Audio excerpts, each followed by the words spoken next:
ദൈവത്തിന് മഹത്വം. ഈ വീഡിയോയിലൂടെ എന്നെ ശ്രവിച്ചുകൊണ്ടിരിക്കുന്ന എല്ലാ മാന്യ ശ്രോതാക്കൾക്കും കർത്താവായ യേശുക്രിസ്തുവിൻ്റെ നാമത്തിൽ വന്ദനം. ഒരു പുതിയ വിഷയമായിട്ടാണ് ഞാൻ നിങ്ങളുടെ മുമ്പിൽ നിൽക്കുന്നത്. പുതിയ നിയമത്തിൽ വളരെ നാം ശ്രദ്ധിക്കുന്നത്, അല്ലെങ്കിൽ ബൈബിളിൽ ആകമാനം നമ്മൾ പഠിക്കുകയും ശ്രദ്ധിക്കുകയും ഒക്കെ ചെയ്യുന്ന ഒരു വിഷയമാണ് ആലയം എന്നുള്ളത്.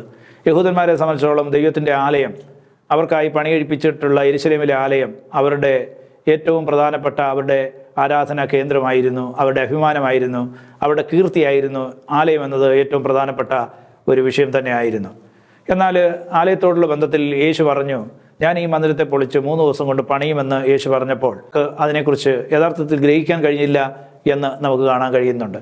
അതുപോലെ തന്നെ യേശു ആലയത്തിൽ ചെന്ന് കാള, പ്രാവ്, ആട് എന്നിവ വിൽക്കുന്നവരെയും പൊൻവാണിഭക്കാരെയും പുറത്താക്കുന്നത് നമുക്ക് കാണാൻ കഴിയുന്നു. അങ്ങനെ ആലയത്തിൻ്റെ ശുദ്ധീകരണം, ചമ്മട്ടി യേശു തന്നെ കയറുകൊണ്ടുണ്ടാക്കി അവരെ അടിച്ച് പുറത്താക്കുന്നത് നമുക്ക് കാണാൻ കഴിയുന്നു. ആലയ ശുദ്ധീകരണവും നമുക്കിവിടെ കാണാൻ കഴിയുന്നുണ്ട്.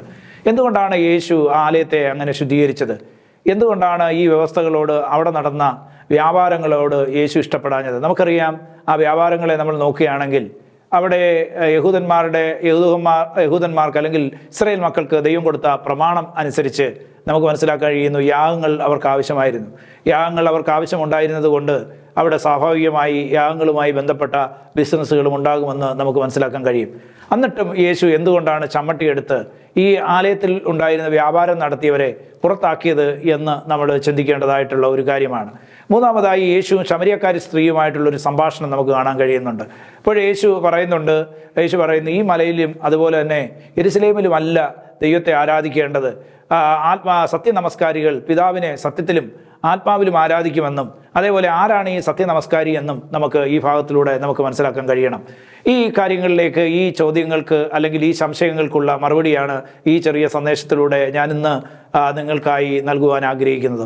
ഒന്നാമതായി നമുക്ക് ഇവിടെ കാണാൻ കഴിയുന്നത് യോഹന്നാന്റെ സുവിശേഷം 2-ാം അധ്യായം അതിൻ്റെ 13 മുതൽ 22 വരെയുള്ള വാക്യങ്ങൾ നമുക്ക് വായിക്കാം. യഹൂദന്മാരുടെ പെസഹ സമീപമാകുന്നുണ്ട് യേശു യെരുശലേമിലേക്ക് പോയി. ദൈവാലയത്തിൽ കാള, ആട്, പ്രാവ് എന്നിവയെ വിൽക്കുന്നവരെയും അവിടെ ഇരിക്കുന്ന പൊൻ വാണിഭക്കാരെയും കണ്ടിട്ട് കയറുകൊണ്ട് ഒരു ചമ്മട്ടി ഉണ്ടാക്കി ആട് മാടുകളോട് കൂടെ എല്ലാവരെയും ദൈവാലയത്തിൽ നിന്ന് പുറത്താക്കി. പൊൻവാണിഭക്കാരുടെ നാണ്യം തൂകിക്കളഞ്ഞു മേശകളെ മറിച്ചിട്ടു. പ്രാവുകളെ വിൽക്കുന്നവരോട്, ഇത് ഇവിടെ നിന്ന് കൊണ്ടുപോകുവിൻ, എൻ്റെ പിതാവിൻ്റെ ആലയത്തെ വാണിഭശാല ആക്കരുത് എന്ന് പറഞ്ഞു. അപ്പോൾ അവൻ്റെ ശിഷ്യന്മാർ, നിന്റെ ആലയത്തെക്കുറിച്ചുള്ള എരിവ് എന്നെ തിന്നുകളയുന്നു എന്ന് എഴുതിയിരിക്കുന്നത് ഓർത്തു. എന്നാൽ യഹൂദന്മാർ അവനോട്, നിനക്ക് ഇങ്ങനെ ചെയ്യാം എന്നതിന് നീ എന്ത് അടയാളം കാണിച്ചു തരും എന്ന് ചോദിച്ചു. യേശു അവരോട്, ഈ മന്ദിരം പൊളിപ്പീൻ, ഞാൻ 3 ദിവസത്തിനകം അതിനെ പണിയും എന്ന് ഉത്തരം പറഞ്ഞു. യഹൂദന്മാർ അവനോട്, ഈ മന്ദിരം 46 സംവത്സരം കൊണ്ട് പണിതിരിക്കുന്നു, നീ 3 ദിവസത്തിനകം അതിനെ പണിയുമോ എന്ന് ചോദിച്ചു. അവനോ തൻ്റെ ശരീരം എന്ന മന്ദിരത്തെ കുറിച്ചത്രേ പറഞ്ഞത്. അവൻ ഇത് പറഞ്ഞു എന്ന് അവൻ മരിച്ചവരിൽ നിന്ന് ഉയർത്തെഴുന്നേറ്റ ശേഷം ശിഷ്യന്മാർ ഓർത്ത് തിരുവെഴുത്തും യേശു പറഞ്ഞ വചനവും വിശ്വസിച്ചു. നമ്മളിവിടെ നോക്കുകയാണെങ്കിൽ ഈ യഹൂദന്മാരുടെ ആലയം എന്ന് പറയുന്നത്, അതിൻ്റെ ചരിത്രം നമ്മൾ പരിശോധിക്കുകയാണെങ്കിൽ, ആദ്യത്തെ യഹൂദന്മാരുടെ ആലയം ശലോമോനാണ് പണികഴിപ്പിച്ചതെന്ന് നമുക്കറിയാം. അതിനായിട്ട് എടുത്ത വർഷങ്ങൾ 7 വർഷം അതിനെടുത്തു. പിന്നീട് ബാബേൽ പ്രവാസത്തിൽ തിരിച്ചു വന്ന ഇസ്രായേൽ മക്കൾ, ബാബേൽ പ്രവാസത്തിൽ നിന്ന് യഹൂദർ മടങ്ങി വന്നതിന് ശേഷം നമുക്കറിയാം, അവർ ഒരാലയം പണിഞ്ഞു. സെരുബാബേലിൻ്റെ നേതൃത്വത്തിൽ നടന്ന ആലയം, അതിനെ 23 വർഷം കൊണ്ടാണ് അത് പണി പൂർത്തിയാക്കിയതെന്നറിയാം. എന്നാൽ മൂന്നാമതായി ഹെരോദാവാണ് 3-ാമത്തെ ദേവാലയം പണിയുന്നത്. ആ ദേവാലയം പുതുക്കിയ പണിയിൽ മാത്രമല്ല, അതിനെ എക്സ്പാൻഷനോടെ ചെയ്തു. അങ്ങനെ 46 വർഷങ്ങൾ എടുത്തു. അങ്ങനെ ഇത്ര വർഷങ്ങൾ എടുത്താണ് ഈ ആലയം പണിതത്. അപ്പോൾ ഈ ആലയം പണിത ഇത്രയും വർഷങ്ങളെടുത്ത് പണിതിരിക്കുന്ന ആലയത്തെക്കുറിച്ചാണ് യേശു പറയുന്നത്. ഞാൻ 3 ദിവസം കൊണ്ട് പണിയുമെന്ന് പറഞ്ഞപ്പോൾ അവരുടെ കേൾവിക്കാരിൽ ഒരു അസ്വസ്ഥത ഉളവായി എന്ന് നമുക്ക് മനസ്സിലാക്കാൻ കഴിയുന്നുണ്ട്. ആ കാര്യം നമ്മളത് അവിടെ മനസ്സിലാക്കുന്നതിന് മുമ്പ് നമ്മൾ വായിച്ച വേദഭാഗത്തിലേക്ക് തന്നെ നമുക്ക് മടങ്ങി വന്നിട്ട് ആ ഭാഗങ്ങളെക്കുറിച്ച് ആദ്യം നമുക്ക് ചിന്തിക്കാം. ഇവിടെ യേശു ആലയത്തിലേക്ക് ചെന്ന് അവിടെ ഒരു ശുദ്ധീകരണം നടത്തുന്നത് നമുക്ക് കാണാൻ കഴിയുകയാണ്. അവിടെ പൊൻവാണിഭക്കാരുണ്ട്, കാള, പ്രാവ്, അതുപോലെ ആട് എന്ന് വിൽക്കുന്നവരുണ്ട്. വിൽക്കുന്നവരെല്ലാം യേശു ഒരു ചമ്മട്ടി താൻ തന്നെ ഉണ്ടാക്കി അതുകൊണ്ട് അവരെ പുറത്താക്കുന്നത് നമുക്ക് കാണാൻ കഴിയുന്നു. അങ്ങനെ യേശുവോട് ഒരു വലിയ ശുദ്ധീകരണം നടത്തുന്നത് നമുക്ക് കാണാൻ കഴിയുന്നുണ്ട്. എന്തുകൊണ്ടാണ് യേശു അത് ചെയ്തത്? നമ്മൾ നോക്കുകയാണെങ്കിൽ അവിടെ ആട്, പ്രാവ്, അതേപോലെ തന്നെ കാള, ഇവയെല്ലാം യാഗത്തിന് വേണ്ടി ആയിരുന്നു. അങ്ങനെ അതിനുവേണ്ടി വേർതിരിച്ച് യാഗങ്ങൾ നടക്കുകയാണ്. അവിടെ ആ കാര്യങ്ങൾ ചെയ്യുന്നത് ഒരു ബിസിനസ്സാണോ എന്ന് ചോദിക്കുന്നവരുണ്ട്, അല്ലെങ്കിൽ ചിന്തിച്ചു പോകും. എന്തുകൊണ്ടാണ് യേശു എന്നിട്ടും അത് അങ്ങനെ ചെയ്തത്? എന്താണ് യേശു അതിലൂടെ അർത്ഥമാക്കിയത് എന്ന് നമ്മൾ മനസ്സിലാക്കണം എന്നുള്ളതാണ്. നമുക്കറിയാം, ആലയം എന്ന് പറയുന്നത് വിശുദ്ധ സ്ഥലമുണ്ട്, അതുപോലെ തന്നെ അതിവിശുദ്ധ സ്ഥലമുണ്ട്, അതുപോലെ തന്നെ പ്രാകാരമുണ്ട്, അതുപോലെ തന്നെ ഇതിൻ്റെ ഔട്ടർ കോട്ട് എന്ന് പറയുന്നതിൻ്റെ പുറം ഭാഗമുണ്ട്. അവിടെ വിജാതീയരായിട്ടുള്ള ആൾക്കാർ കടന്നു വന്ന് അവർ ദൈവത്തെ നോക്കി പ്രാർത്ഥിക്കേണ്ട ഒരു സ്ഥലമാണ്. അങ്ങനെയുള്ളൊരു സ്ഥലത്താണ് ഈ ഇതേപോലെയുള്ള മൃഗങ്ങളെ കൊണ്ടുവന്ന് അതേപോലെ തന്നെ അവിടെ വിൽപ്പന നടത്തിയതെന്ന് നമുക്ക് മനസ്സിലാക്കാൻ കഴിയുന്നുണ്ട്. അത് പഠിക്കുമ്പോൾ അതിനെക്കുറിച്ച് നമുക്ക് മനസ്സിലാക്കാനും ഗ്രഹിക്കുവാനും കഴിയുമെന്നുള്ളതാണ്. ഇവിടെ ഈ യാഗം കഴിക്കുവാനായി, പ്രത്യേകിച്ച് ഈ പെസഹയോടുള്ള ബന്ധത്തിലാണ് ഇവിടുന്ന് രാജ്യത്തിൻ്റെ വിവിധ ഭാഗങ്ങളിൽ നിന്നും മറ്റ് രാജ്യങ്ങളിൽ നിന്നുള്ള യഹൂദന്മാർ ഇവിടെ യാഗങ്ങൾ കഴിക്കുവാൻ വേണ്ടി ഇവിടെ കടന്നു വരാറുണ്ട്. അവർക്ക് ഇവിടെ യാഗം കഴിക്കണം. അന്ന് അനവധി ആടുമാടുകൾ ഒക്കെ ഇവിടെ വരണം, പ്രാവ് വരണം, ആട് വരണം, കാള വരണം. ഇങ്ങനെ ഈ യാഗവുമായി ബന്ധപ്പെട്ട് ഒരു വലിയ ബിസിനസ് അവിടെ നടക്കുമെന്നുള്ളതാണ്.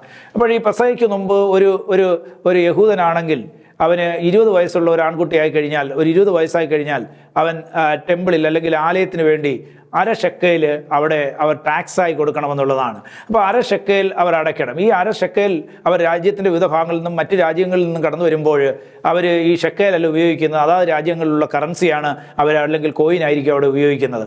അപ്പോൾ അവരുടെ രാജ്യങ്ങളിൽ നിന്ന് വരുന്ന ഈ കോയിൻ എന്ന് പറയുന്നത് മറ്റ് ദൈവങ്ങളുടെ പടമുള്ള കോയിനാണ് അവിടെ കൊണ്ടുവരുന്നത്. അപ്പോൾ ഈ കോയിൻ ആലയത്തിലേക്ക് കൊണ്ടുവരാൻ കഴിയത്തില്ല. അതുകൊണ്ട് ഈ കോയിൻ കൊണ്ടുവന്നിട്ട് ഇവരിവിടെ ഷെക്കേൽ വാങ്ങി അത് ടാക്സ് അടയ്ക്കുന്ന ഒരു പതിവുണ്ട്.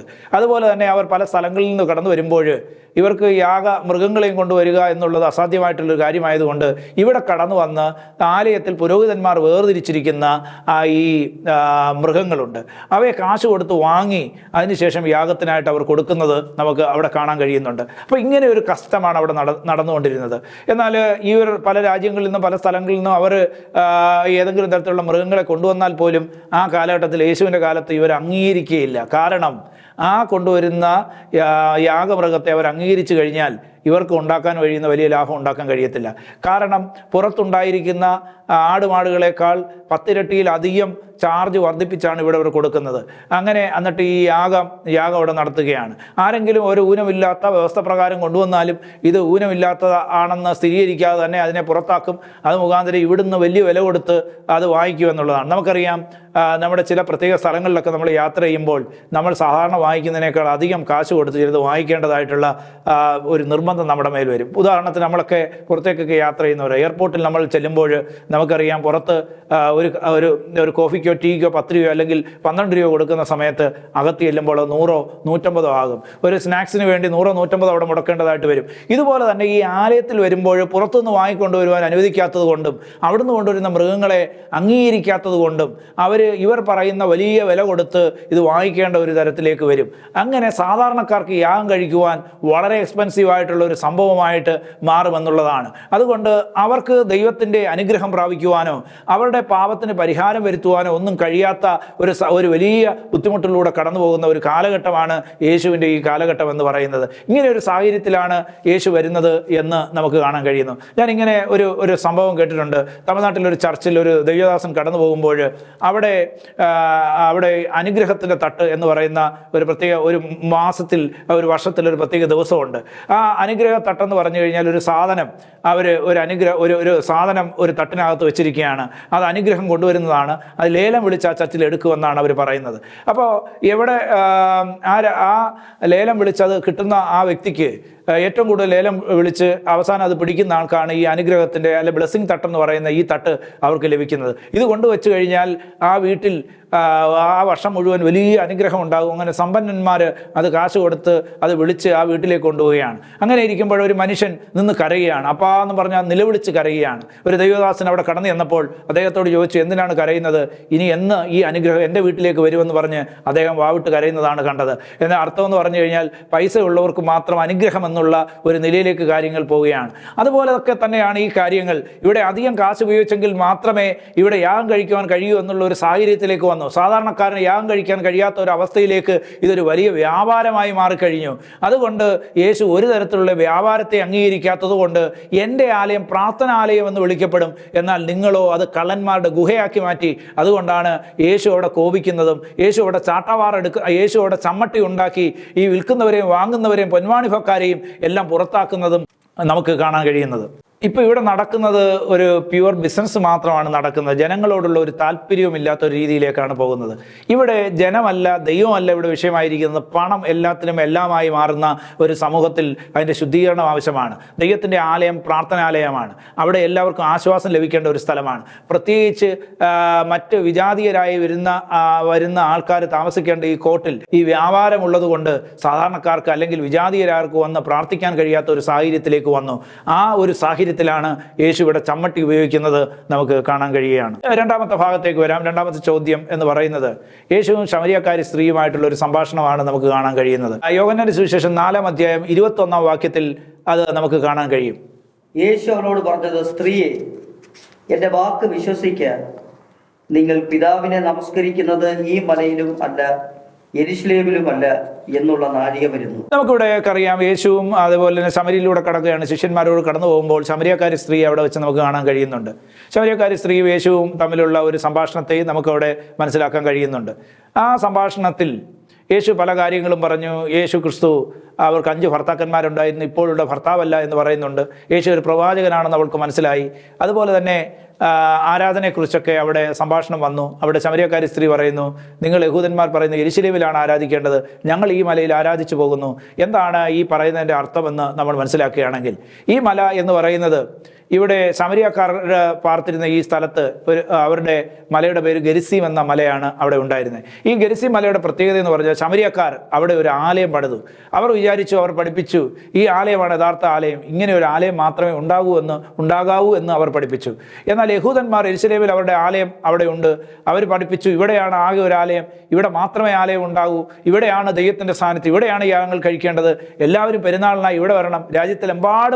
ലോകത്തെമ്പാടുമുള്ള യഹൂദന്മാർ ആരാധനയ്ക്കായി പെരുന്നാളിനായി ഇവിടെ കടന്നു വരണമെന്ന് പഠിപ്പിച്ചപ്പോൾ ഇവിടെ ശമരിയക്കാർ പഠിപ്പിക്കുന്നു, ഗെരിസീം എന്ന് പറയുന്ന ഈ മലയിൽ ഒരു ആലയമുണ്ട്, അവിടെയാണ് കാര്യങ്ങൾ നടക്കേണ്ടത്. അതുപോലെ തന്നെ ശമരിയക്കാർ അവർക്ക് വേണ്ടി തന്നെ അവരുടെ മതപരമായ വിശ്വാസത്തിനനുസരിച്ച് പഞ്ചഗന്ധങ്ങൾ അവരുടേതായിട്ടുള്ള നിലയിൽ അവർ ചമച്ചിട്ടുണ്ട്. അതൊക്കെ വെച്ച് ആരാധനകൾ നടത്തുകയാണ്. അവർ പറയുന്നു അവിടെയാണ് ദൈവ സാന്നിധ്യം എന്ന് പറയുമ്പോൾ യഹൂദന്മാർ പറയുന്നു യെരുശലേമിലാണെന്ന് പറയുന്നു. അതുകൊണ്ടാണ് ശമരിയക്കാരി സ്ത്രീ പറഞ്ഞത്, ഈ മലയിലാണ് ഞങ്ങൾ ആരാധിക്കുന്നത്, അല്ലെങ്കിൽ ഈ ആലയത്തിലാണ് ഞങ്ങൾ ആരാധിക്കുന്നത്. നിങ്ങൾ പറയുന്നു, യഹൂദന്മാർ പറയുന്നു യെരുശലേമിലാണ് ആരാധിക്കേണ്ടത് എന്ന് പറയുന്നത് എന്നതിൻ്റെ സാരം ഇതാണ്. ഇങ്ങനെയുള്ള ഒരു സാഹചര്യത്തിലാണ് യേശു പറയുന്നത്, നിങ്ങൾ ഈ മലയിലുമല്ല യെരുശലേമിലുമല്ല ആരാധിക്കാൻ പോകുന്നത്, മറിച്ച് സത്യനമസ്കാരികൾ പിതാവിനെ ആത്മാവിലും സത്യത്തിലും നമസ്കരിക്കുന്ന നാഴിക വരുന്നു, അല്ലെ നാഴിക വന്നുകൊണ്ടിരിക്കുന്നു എന്ന് യേശു പറയുവാനിടയായി തീർന്നു എന്നുള്ളതാണ്. ഇവിടെ യേശു എന്താണ് ഇവിടെ വ്യക്തമാക്കുന്നത്? ഇപ്പം യേശു ഇവിടെ പറയുന്നത്, നമ്മൾ ഇന്നുവരെ ആരാധിച്ചിരുന്ന ആരാധന രീതികളെല്ലാം ചടങ്ങുകളായിരുന്നു, പാരമ്പര്യങ്ങളായിരുന്നു. എന്നാൽ ഇത്തരത്തിലുള്ള ചടങ്ങുകളല്ല, ഇത്തരത്തിലുള്ള പാരമ്പര്യങ്ങളല്ല ഇവിടെ ആവശ്യമായിരിക്കുന്നത്. നിങ്ങൾക്ക് ഹൃദയത്തിന് പരിച്ഛേദന വേണം എന്ന് തിരുവചനം ഓർമ്മിപ്പിക്കുന്നത് പോലെ ഹൃദയത്തിൽ നിന്നുള്ള, അന്തരംഗത്തിൽ നിന്നുള്ള ആരാധന വേണമെന്ന് യേശു പറയുകയാണ്. ഇവിടെ ഒരു ആരാധന എന്ന് പറയുന്നത് ചടങ്ങുകളുടെ അടിസ്ഥാനത്തിൽ ഒരു കാലത്ത് അവർ കഴിച്ചിരുന്നു. എന്നാൽ ആത്മാവിലുള്ള ആരാധന, അത് ഹൃദയത്തിന് പരിച്ഛേദനയേറ്റവരാണ് ആത്മാവിൽ ആരാധിക്കേണ്ടത് എന്നുള്ളത്. എന്താണ് ഈ ആത്മാവിലുള്ള ആരാധന എന്ന് പറയുന്നത്? പാരമ്പര്യപരമായ ആരാധന എന്ന് പറഞ്ഞാൽ അനുഷ്ഠാനങ്ങളുടെയും പാരമ്പര്യങ്ങളുടെയും അടിസ്ഥാനത്തിൽ നടത്തപ്പെടുന്നതാണ് ഇവിടെ യേശു പറയുന്ന ആ പഴയ ആരാധനയെക്കുറിച്ച് പറയുന്നത്. എന്നാൽ സത്യനമസ്കാരികൾ എന്ന് പറഞ്ഞാൽ ആത്മാവിൽ ദൈവത്തെ ആരാധിക്കുക എന്നുള്ളതാണ്. ആത്മാവിൽ ദൈവത്തെ ആരാധിക്കുന്നവരുടെ ഹൃദയത്തിന് പരിച്ഛേദന ഉണ്ടാകണം, അവരുടെ മനസ്സിന് മാറ്റമുണ്ടാകണം, അവർക്ക് മാനസാന്തരം ഉണ്ടാകണം. അവരുടെ ആരാധന എന്ന് പറയുന്നത് പുറമേയുള്ള അതരത്തിൽ നിന്ന് വരുന്ന, അവരുടെ നാവിൽ നിന്ന് വരുന്ന വാക്കുകളല്ല. മത്തായിയുടെ സുവിശേഷം 15-ാം അധ്യായം അതിൻ്റെ 8-ാം വാക്യത്തിൽ എങ്ങനെയാണ് ആത്മാവിൽ ആരാധന എന്നതിനെക്കുറിച്ച് നമുക്ക് വ്യക്തമായി മനസ്സിലാക്കാം. ആ ഭാഗം ഒന്ന് നമുക്ക് വായിക്കാം. ഈ ജനം അധരം കൊണ്ട് എന്നെ ബഹുമാനിക്കുന്നു, എങ്കിലും അവരുടെ ഹൃദയം എന്നെ വിട്ട് അകന്നിരിക്കുന്നു. അപ്പോൾ ഇവിടെ നോക്ക്, ഈ ജനം ആദരം കൊണ്ട് എന്നെ ആരാധിക്കുന്നു, എങ്കിലും അവരുടെ ഹൃദയം എന്നെ വിട്ട് അകന്നിരിക്കുന്നു. അപ്പോൾ ഈ ആദരം കൊണ്ടുള്ള ആരാധനയല്ല, ഹൃദയം കൊണ്ട് അകന്നിരിക്കാതെ ഹൃദയം കൊണ്ടുള്ള ആരാധന, ആഴത്തിൽ നിന്നുള്ള ആരാധന, അന്തരംഗത്തിൽ നിന്നുള്ള ഒരു ആരാധന, മാൻ നീർത്തോടുകളിലേക്ക് ചെല്ലുവാൻ കാക്ഷിക്കുന്ന പോലെ ദൈവമേ എൻ്റെ ആത്മാവ് നിന്നോട് ചേരുവാൻ കാക്ഷിക്കുന്നു. എൻ മനമേ യഹോവയെ വാഴ്ത്തുക, എൻ്റെ സർവ്വ ആന്തരംഗമേ അവൻ്റെ വിശുദ്ധ നാമത്തെ വാഴ്ത്തുക. അപ്പോൾ ഹൃദയത്തിൽ നിന്ന്, അതേ ഹൃദയാന്തർഭാഗത്തു നിന്ന് വരുന്ന ആരാധനയാണ്. അപ്പോൾ മനുഷ്യൻ്റെ ആത്മാവും ദൈവത്തിൻ്റെ ആത്മാവും ഒന്നിച്ച് സംയോജിപ്പിക്കപ്പെട്ട് നമ്മുടെ വികാരവും അതേപോലെ ദൈവത്തോടുള്ള നമ്മുടെ സ്നേഹവും എല്ലാം ഒരുമിച്ച് പ്രകടിപ്പിക്കപ്പെട്ട് ദൈവാത്മ നിയന്ത്രിതമായി ആരാധിക്കുമ്പോഴാണ് യഥാർത്ഥ ആത്മാവിലുള്ള ആരാധന എന്ന് നമുക്ക് പറയാൻ കഴിയുന്നത്. അപ്പോൾ പരിശുദ്ധാത്മാവ് നമ്മുടെ ബലഹീനതയ്ക്ക് തുണ നിൽക്കുന്നു എന്ന് പ്രാർത്ഥിക്കാൻ നമ്മെ പഠിപ്പിക്കുന്നു. അതേപോലെ തന്നെ പരിശുദ്ധാത്മാവിൽ നിയന്ത്രിതമായ ഒരു ആരാധനയെക്കുറിച്ചാണ് ആത്മാവിലുള്ള ആരാധന എന്ന് പറയുന്നത്. പരിശുദ്ധാത്മാവ് നമ്മിൽ വസിച്ചു കഴിയുമ്പോൾ നാം നമ്മുടെ ഹൃദയം തുറന്ന് ദൈവത്തെ നാം മഹത്വപ്പെടുത്തുമ്പോൾ ദൈവത്തിൻ്റെ ആത്മാവ് നമ്മുടെ ഉള്ളത്തിൽ, നമ്മുടെ ജീവിതത്തിൽ, നമ്മുടെ ശരീരത്തിലേക്ക് കടന്നു വരുമ്പോൾ പരിശുദ്ധാത്മാവ് നമ്മളെ നിയന്ത്രിച്ച് നമ്മുടെ നാവുകളെ പരിശുദ്ധാത്മാവ് ചലിപ്പിക്കുന്നു, നമ്മുടെ ലിപ്സുകളെ പരിശുദ്ധാത്മാവ് ചലിപ്പിക്കുന്നു, നമ്മുടെ കണ്ണിലൂടെ പരിശുദ്ധാത്മാവ് കരയുന്നു, നമ്മുടെ മനസ്സിൽ പുതിയ ചിന്തകളും ആഴത്തിലുള്ള ചിന്തകളും ദൈവത്തിൻ്റെ പരിശുദ്ധാത്മാവ് നമ്മുടെ നൽകുന്നു. പരിശുദ്ധാത്മാവ് നിയന്ത്രിതമായി നാം സംസാരിക്കുന്നു. അങ്ങനെ പരിശുദ്ധാത്മാവിലുള്ള ആരാധനയെക്കുറിച്ചാണ് നമസ്കാരികൾ ആത്മാവിലും സത്യത്തിലും ആരാധിക്കുക എന്നതിലൂടെ യേശുക്രിസ്തു അർത്ഥമാക്കുന്നത്. അതാണ് യഥാർത്ഥ ആത്മാവിലുള്ള ആരാധന എന്ന് പറയുന്നത്. പാരമ്പര്യത്തിൽ ആരാധിക്കുന്ന ഒരു ട്രൂ വർഷിപ്പ് അല്ല. സത്യനമസ്കാരികൾ എന്ന് പറഞ്ഞാൽ ആത്മാവിൽ നിറഞ്ഞ് ആത്മാവിൻ്റെ ഗൈഡൻസോട് അന്തരംഗത്തിൽ നിന്ന് ദൈവത്തെ മഹത്വപ്പെടുത്തുകയും ദൈവത്തെ ആരാധിക്കുകയും ചെയ്തതിനെ കുറിച്ചാണ് യേശു പറയുന്നത്. അതുകൊണ്ട് അതെ, ആ മലയിലുമല്ല, അതുപോലെ യെരുശലേമിലുമല്ല ദൈവത്തെ ആത്മാവിലും സത്യത്തിലും ആരാധിക്കാം. അതിന് സ്ഥലം ഒരു ഇമ്പോർട്ടൻ്റ് അല്ല. Place is not important. സ്ഥലം ഇതിന് പ്രാധാന്യമുള്ളതല്ല, മറിച്ച് പേഴ്സൺ ആണ് ഇമ്പോർട്ടൻ്റ്. ഇവിടെ പഴയ നിയമത്തിൽ സ്ഥലം പ്രധാനപ്പെട്ടതാണ്, എന്നാൽ പേഴ്സൺ അത്ര ഇമ്പോർട്ടൻ്റ് ആയിരുന്നില്ല. എന്നാൽ പുതിയ നിയമത്തിൽ സ്ഥലമല്ല ഇവിടെ ഏറ്റവും പ്രധാനപ്പെട്ടത്.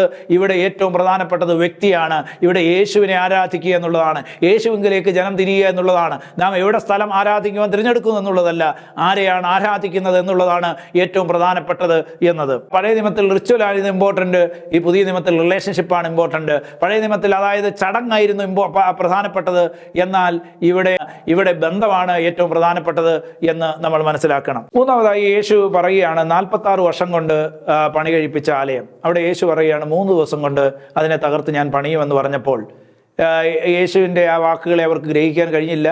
മറിച്ച് യേശു ദൈവദൂഷണം പറയുകയാണെന്ന് അവർ ചിന്തിച്ചു. അതെന്തുകൊണ്ടാണെന്ന് ചോദിച്ചാൽ യേശു അശരീരമായ ഒരു ആലയത്തെക്കുറിച്ചല്ല അവിടെ പറഞ്ഞത്, യേശുവിൻ്റെ ശരീരമെന്ന ദേവാലയത്തെക്കുറിച്ചാണ് പറഞ്ഞത്. നമുക്കറിയാം യേശു കൊല്ലപ്പെട്ടു, യേശുക്രിസ്തു ക്രൂശീകരിക്കപ്പെട്ടു, യേശുക്രിസ്തു മരിച്ചു, അടക്കപ്പെട്ടു. 3 ദിവസം യേശു കല്ലറയിലായിരുന്നു, അല്ലെങ്കിൽ യേശു മരണത്തിന് കീഴ്പ്പെട്ടിരുന്നതായി നമുക്ക് കാണാൻ കഴിയുന്നു. എന്നാൽ യേശു മരണത്തെ അതിജീവിച്ചുകൊണ്ട് 3-ാം ദിവസം ഉയർത്തെഴുന്നേറ്റു. യേശുക്രിസ്തുവിൻ്റെ ഉയർപ്പിലൂടെയാണ് പുതിയ സഭ രൂപപ്പെട്ടത്. നാം ഓരോരുത്തരും ഇന്ന് ദൈവസഭയുടെ ഭാഗമായിരിക്കുന്നത് യേശുവിൻ്റെ മരണം മുഖാന്തരമാണ്. അപ്പോൾ 3 ദിവസത്തെ യേശുവിൻ്റെ വർക്ക് മുഖാന്തരം എന്ത് സംഭവിച്ചു? സഭ എന്ന ശരീരം രൂപാന്തരപ്പെടുവാനിടയായി തീർന്നു എന്നുള്ളതാണ്. അതിനെക്കുറിച്ചാണ് യേശു പറയുന്നത്. ഈ മന്ദിരത്തിന് പ്രസക്തിയില്ല, എന്നാൽ യേശുവിൻ്റെ സഭയായിരിക്കുന്ന മന്ദിരത്തിലാണ് പ്രസക്തി എന്നുള്ളത്. അതുകൊണ്ട് തിരുവചനം ഇങ്ങനെ പറയും, നിങ്ങൾ ദൈവത്തിൻ്റെ മന്ദിരമാകുന്നുവെന്ന് തിരുവചനം പറയുകയാണ്. പുതിയ നിയമസഭയിലെ അംഗങ്ങളായ നമ്മെ ഓരോരുത്തരെയും ദൈവമക്കളാക്കി തീർക്കുവാൻ, സഭയുടെ ഭാഗമാക്കി മാറ്റുവാൻ വേണ്ടി യേശു തൻ്റെ ശരീരമാകുന്ന ദേവാലയം 3 ദിവസം കൊണ്ട് പൊളിച്ച് ഈ ശരീരത്തെ പണിഞ്ഞു എന്ന് തിരുവചനം നമ്മളെ ഓർമ്മപ്പെടുത്തുകയാണ്. അതുകൊണ്ട് ദൈവമക്കളെ, നമുക്കിവിടെ മനസ്സിലാക്കാൻ കഴിയുന്ന 3 കാര്യങ്ങളാണ്. യേശു ദേവാലയത്തെ ശുദ്ധീകരിച്ചു. കാരണം എന്ന് പറയുന്നത്, യേശു ദേവാലയത്തെ ശുദ്ധീകരിച്ചത് ഇവിടെ ആരാധനയേക്കാൾ, ജനത്തെക്കാൾ, ദൈവത്തെക്കാൾ പ്രാധാന്യം പണത്തിനും ബിസിനസ്സുമായി മാറിയപ്പോൾ യേശു അതിനെ ശുദ്ധീകരിക്കുന്നത് നമുക്ക് കാണാൻ കഴിയുന്നു. ഇന്ന് നമ്മുടെ ആരാധനാലയങ്ങളിൽ പണത്തിനും അതേപോലെ തന്നെ ബിസിനസ്സിനും മനുഷ്യരെക്കാൾ മറ്റുള്ളതിനും സ്ഥാനമാണ് എങ്കിൽ യേശു ഇന്നും നമ്മുടെ ആലയത്തിലേക്ക് കടന്നു വന്നാൽ യേശു അതിനെ ശുദ്ധീകരിക്കുമെന്നുള്ളതാണ്. അതേപോലെ തന്നെ ശമരിയക്കാരിയും യേശുക്രിസ്തുവായിട്ടുള്ള സംഭാഷണത്തിൽ പറയുകയാണ്, നീ സത്യനമസ്കാരികൾ ആത്മാവിലും സത്യത്തിലും ആരാധിക്കണം. നമ്മുടെ ആരാധന ചടങ്ങുകളല്ല, നമ്മുടെ ആരാധന പാരമ്പര്യങ്ങളല്ല, നമ്മുടെ ആരാധന അറിവല്ല, അതിലപ്പുറം അന്തർഭാഗത്ത് നിന്ന് ആത്മാവിനും ശക്തിയാലുമുള്ള ആരാധനയാണ് നമ്മുടെ ആരാധന എന്ന് പറയുന്നത്. 3, യേശുവിൻ്റെ മന്ദിരമാകുന്ന ശരീരത്തെ പൊളിച്ചത് സഭയാകുന്ന നമ്മെ ഓരോരുത്തരെയും ദൈവസഭയുടെ ഭാഗങ്ങളാക്കി തീർക്കുവാൻ വേണ്ടിയാണ്. അതുകൊണ്ട് ഈ സത്യത്തെ ഗ്രഹിച്ച് ദൈവത്തിൽ ആശ്രയിച്ചുകൊണ്ട് നമുക്ക് നമ്മുടെ അരുമനായ കർത്താവിൻ്റെ വരവിനെ ഓർത്തുകൊണ്ട് നമുക്ക് പ്രാർത്ഥനയോടുകൂടെ ആയിരിക്കാം. ദൈവം നമ്മെ ഓരോരുത്തരെയും സഹായിക്കട്ടെ.